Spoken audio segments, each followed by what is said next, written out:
Seviyim aşığına, at yükün yaş bedeni. Çıdamaz demem ama, ah çeklen boşton yine.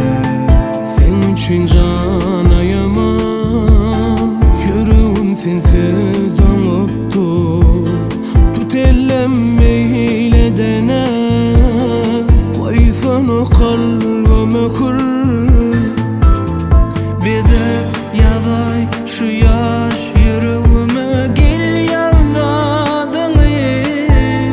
Gezep atay kaş yayından, al bu canımı. Sultanım bol tağıt boş, nurunu saç.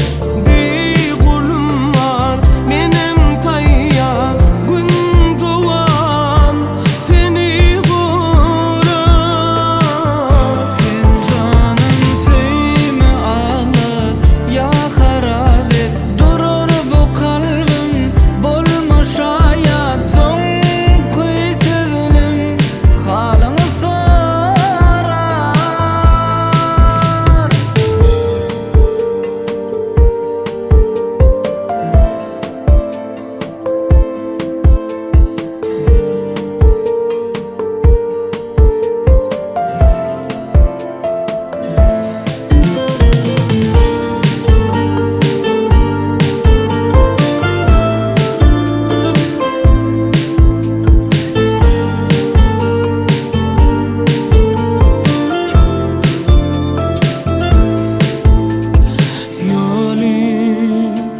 Men özüm sayladım bu yolu, sensiz görmek sağı solu.